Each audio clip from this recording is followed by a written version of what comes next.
ఢిల్లీలో పోలింగ్ మీద అయితే ఎగ్జిట్ పోల్స్ వచ్చేసాయి. ఎగ్జిట్ పోల్స్ ప్రకారంగా ఢిల్లీకి కాబోయేటువంటి రాజు ఎవరు, ఢిల్లీలో ఏ పార్టీ అధికారంలోకి రాబోతుంది, ఏ పార్టీకి ఎన్ని స్థానాలు రాబోతున్నాయి, ఏ పార్టీకి ఏ ఏ అంశాలు రాజకీయంగా కలిసి వచ్చాయి అనేది పూర్తి స్థాయిలో మనం విశ్లేషణ చేసుకుందాం. ప్రస్తుతం మనతో పాటున్నారు ప్రముఖ రాజకీయ విశ్లేషకులు అంకమ్మరావు గారు. వారితో మాట్లాడదాం. సార్ నమస్తే sir. Krishna sir, Delhi exit polls ఎలా ఉన్నాయి? ఢిల్లీకి కాబోయేటువంటి రాజు ఎవరు, అసలు ఢిల్లీలో రాజకీయ పరిస్థితులు ఏ పార్టీకి ఎలా సహాయ సహకారాలు అందించాయి, ఏ పార్టీకి ఎన్ని స్థానాలు రాబోతున్నాయి, ఎవరు మళ్ళీ ముఖ్యమంత్రి కాబోతున్నారంటే ఏం చెప్తారు? ఇప్పుడు 3 సార్లు ముఖ్యమంత్రి అయ్యాడు కేజ్రీవాల్, 3 పర్యాయాలు. అవును. అసలు వాళ్ళ పార్టీ అవినీతికి వ్యతిరేకంగా పుట్టినటువంటి పార్టీ. అవును. ఈరోజు అతను ఒక ఢిల్లీకే కాకుండా దేశవ్యాప్తంగా విస్తరించాడు. పంజాబ్లో కూడా అధికారంలో ఉన్నారు. అలాగే వేరే వేరే ప్రదేశాల్లో, గుజరాత్లో కావచ్చు, గోవాలో కావచ్చు, వాళ్ళైతే బోణీ చేసుకున్నారు. విస్తరించే కార్యక్రమంలో అతని మీద అంటే మిగిలిన వాళ్ళ కాకుండా అంటే డబ్బున్న వాళ్ళకి అతను అధికారంలో పాల్పంచుకునే విధంగా కాకుండా సామాన్యుల్ని శాసనసభ్యులను చేసి లోక్సభ సభ్యులను చేసే క్రమంలో భాగంగా ముందుకెళ్తున్నాడు. డబ్బులు పంచే అంటే ఇప్పుడు ఈరోజు ఏ రాజకీయ పార్టీ అయినా డబ్బులు పంచకుండా గెలవలేని పరిస్థితిలో ఉంది. దాన్ని మారుచిపోతున్నాడు అన్న ఉద్దేశంతో అతని మీద ఆశలు పెట్టుకున్నారు. అట్లానే అతను కూడా ఢిల్లీ ఎన్నికల్లో కావచ్చు, పంజాబ్ ఎన్నికల్లో కావచ్చు విజయం సాధించడం కూడా జరిగింది. ఆ తర్వాత జరుగుతున్న పరిణామాలు ఒక్కోటొక్కటి కొంత మసకబారుతున్నమాట మాత్రం వాస్తవం. స్థానిక పరిస్థితులు, పరిపాలనా విధానం, ప్రవర్తించిన తీరు కూడా కొంత దోహదపడుతుంది. ఎందుకంటే విభిన్నమైనది ఢిల్లీ, చాలా విభిన్నమైనది. ఎందుకంటే భారతదేశంలో ఉన్న అన్ని రాష్ట్రాల సమూహం అక్కడ ఉంది, అది గమనించుకోవాలి. అన్ని రాష్ట్రాల ప్రజలు అక్కడ ఉన్నారు. ఉద్యోగరీత్యా, వ్యాపారరీత్యా తక్కువ మంది ఉండొచ్చు ఆ పరిసర ప్రాంతాల రాష్ట్రాల వాళ్ళు తప్ప. ఉద్యోగరీత్యా ఎక్కువ మంది అన్ని రాష్ట్రాలకు సంబంధించిన వాళ్ళు అక్కడ ఉంటారు. దానికి తోడు 7 నియోజకవర్గాల్లో ముస్లింల ప్రాధాన్యత అధికంగా ఉంటుంది అక్కడ.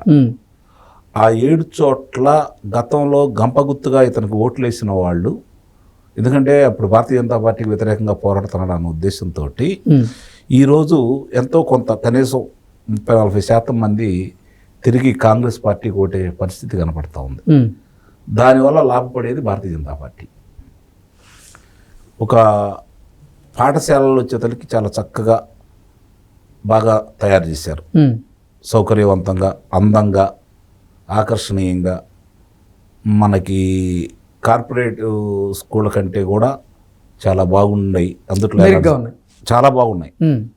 మెరుగైన వసతులు ఉన్నాయి, ఆహ్లాదకరమైన వాతావరణం ఉంది. దాని వరకు కొంతమంది ఆకర్షితులు అవుతారు. అట్లానే చేసిన విధానం కూడా బాగానే ఉంది. కానీ ఈ మధ్య వచ్చినటువంటి అవినీతి మరకలు కావచ్చు, అలాగే ఆయన జైల్లో తీసుకెళ్లిన సందర్భంగా ముఖ్యమంత్రిగా రాజీనామా చేయకుండా జైల్లో ఉండే పరిపాలన చేశాడు చూడండి. అది కొంత మామూలు ప్రజల మీద కాస్త ఇబ్బందికరమైన పరిణామం ఇది. అతని గురించి ఊహించుకున్నది వేరు. అంటే అధికారం కోసం ఈయన ఆ విధంగా ఉంటాడా అనే భావనలో కూడా కొంతమంది వ్యక్తం చేయటం కూడా జరిగింది. అలాగే సామాన్యుడికి కావాల్సింది ఏంటి? పథకాలు. ఇప్పుడు మిగిలిన రాష్ట్రాలతో పోల్చుకుంటే ఆ రాష్ట్రానికి సౌకర్యం ఏందంటే కేజ్రీవాల్ వల్ల ఈ రోజు కూడా మిగులు బడ్జెట్లో ఉంది ఆ రాష్ట్రం, అప్పుల్లో లేదు. మిగులుగా ఉన్నప్పుడు ఎన్ని పథకాలు ఇచ్చినా కూడా తప్పైతే కాదు కదా. అప్పులు చేసి రాష్ట్ర ప్రజల మీద భారం మోపుతున్నాయి మిగిలిన రాష్ట్రాలు. అక్కడ మిగులు బడ్జెట్ ఉంది. మిగులు బడ్జెట్ ఏం చేసుకుంటారు? ప్రజలకు పంచాల్సిందే కదా. ఆ కార్యక్రమం చేస్తున్నాడు. ఆ విధంగా అతని మీద కొంత సానుకూల దృక్పథం ఉంది. అందుకనే మొన్నటిదాకా అంటే ఈరోజు నిన్న ఎన్నికలు జరిగినాయి అనుకోండి, మామూలుగా అక్కడ ఏముంటుందంటే ఇప్పటి వరకు నువ్వా నేనంటూ ఉందని చెప్పని విశ్లేషకులు చాలామంది కూడా చెబుతున్నారు. అలాగే దీని గురించి ఎగ్జిబిట్ పోల్ చేసేవాళ్ళు కూడా నువ్వా నేనన్నట్టు ఉండే అని చెప్పని ఇస్తున్నారు. నేనైతే మాత్రం దాన్ని నమ్మను. నువ్వా అంటే ఎగ్జిట్ పోల్స్ కొన్ని భారతీయ జనతా పార్టీ అధికారంలోకి రాబోతుంది, భారతీయ జనతా పార్టీకి 35 స్థానాల పైగా రాబోతున్నాయి, అంటే మ్యాజిక్ ఫిగర్ ఏదైతే ఉందో 36 దాన్ని రీచ్ అయ్యిద్ది అంటే 40 వస్తాయి.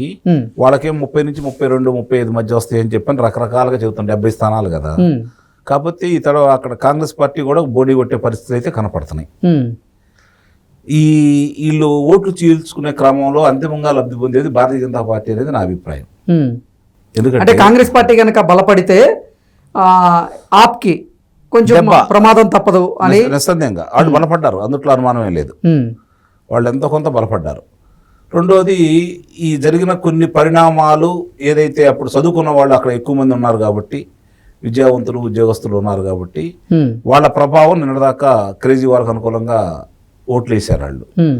ఇప్పుడు రహదారుల పరిస్థితి కావచ్చు, మౌలిక వసతులకు కావచ్చు, రెండవది అతను నిర్మించుకున్నటువంటి బంగ్లాకు సంబంధించి ఈరోజు ఢిల్లీ వ్యాప్తంగా నమూనాలు తీసుకుని ప్రచారం చేసే విధానం కావచ్చు, అలాగే 100 కోట్ల రూపాయలకి ఏమవుతుంది, 200 కోట్ల రూపాయలకి ఏమవుతుంది వాళ్ళ మద్యం కుంభకోణంలో దానికి సంబంధించిన విషయాలు బయటికి రావటం, అలాగే వాళ్ళ యొక్క ఉప ముఖ్యమంత్రి కూడా మొన్నటిదాకా దాంట్లో సిసోడియా ఈయన దాంట్లో అభియోగంలో ఈయన కూడా కారాగారంలో తీసుకెళ్ళటం, ఇవన్నీ కూడా అన్ని శాఖల్లో కూడా అవినీతి జరిగింది, అవకతవకలు జరిగాయి అనేటువంటి వార్తలు బయటకు వస్తున్న నేపథ్యంలో అది కేజ్రీవాల్కి ప్రమాదకరంగా మారేటువంటి అవకాశం అన్ని శాఖల్లో అవినీతి జరిగినట్టయితే అక్కడ మిగులు బడ్జెట్ ఎందుకు ఉంటుంది? ఇప్పుడు ఇవన్నీ అంటే దుమ్మెత్తిపోయటానికి రకాలుగా మాట్లాడుతూ ఉంటారు. మిగిలిన రాష్ట్రాలతో పోల్చుకుంటే కొంచెం పారదర్శకంగా ఉన్నమాట వాస్తవమే, అందుట్లో ఎలాంటి సందేహంగా అయితే ఏం లేదు. అతను వరకు చూసుకుంటా ఉంటే ఇప్పుడు నేను చెప్పిన ఈ 3 అంశాలు కొంచెం ప్రభావం చూపుతాయి అని అయితే నేను భావిస్తున్నా. ఎందుకంటే అధికారం కోసం ఇతను మామూలుగా కాదు, అధికారం కోసం ఇతను కూడా మామూలుగానే ఆశపడతాడు. మనం అనుకున్నట్టు ప్రక్షాళన తీసుకునే దిశగా లేడు. అతనికి ఎప్పుడైతే అభియోగం వచ్చి అతన్ని అదుపులో తీసుకున్నారో ఆ రోజే ముఖ్యమంత్రి పదవికి వదులుకొని వేరే వాళ్ళకి అప్పచెప్పినట్టయితే అతని గౌరవం పెరుగుండేదనైతే అక్కడ ఉన్నటువంటి ప్రజల యొక్క మనోగతం. సార్, కొన్ని ఎగ్జిట్ పోల్స్ ఇప్పుడు ఢిల్లీలో పరిస్థితి హోరాహోరీగా ఉండేటువంటి అవకాశం ఉంది, హోరాహోరీ పోరు తప్పదు అంటూ ఇస్తున్నారు. ఏంటి, ఏ పార్టీకి ఎడ్జ్ ఉండేటువంటి అవకాశం అయితే ఉంటుంది? ప్రస్తుతానికి అయితే భారతీయ జనతా పార్టీకి మొగ్గు కనపడతా ఉంది. ఏది ఎగ్జిబిట్ పోల్ నువ్వు చెప్పిన దాని ప్రకారం చూసుకుంటే, కానీ ప్రజల మనోగతం కావచ్చు, పథకాల దృష్టిలో చూసుకుంటా ఉంటే ఎందుకో నాకు మళ్ళీ క్రేజీ వాళ్ళే వస్తాడనే అభిప్రాయం కూడా కలుగుతూ ఉంది. ఓకే, అంటే ఏ అంశాలు మరి కేజ్రీవాల్ గారికి అనుకూలంగా మారేటువంటి అవకాశం ఉంది, భారతీయ జనతా పార్టీకి ప్రతికూలంగా మారబోతున్నాయంటే ఏం చెప్తారు? అంటే ఢిల్లీ స్థాయిలో జరుగుతున్న పరిణామాలు కావచ్చు, అతన్ని ఇబ్బంది పెట్టారనే అభిప్రాయం కావచ్చు, ఓకే, ఆధారాలు లేకపోవటం కావచ్చు, రెండవది ప్రతిదానికి కూడా ఇప్పుడు సహజంగా ఏంటంటే మిగిలిన రాష్ట్రాలు స్వతంత్ర ప్రతిపత్తి అంటూ ఉంటుంది. అక్కడ ఏది చేయాలన్నా కూడా మామూలుగా అతని చేతిలో కొన్ని లేవు, కేంద్ర ప్రభుత్వం చేతుల్లోనే ఉన్నాయి. ఇంకా అక్కడ అది కొంచెం ప్రతికూలం. దాన్ని అడ్డం పెట్టుకొని అతను కొంచెం ఇబ్బంది పెడుతున్నారనే అభిప్రాయంలో ఎక్కువ మంది విద్యావంతుల్లో ఉన్నమాట మాత్రం వాస్తవం.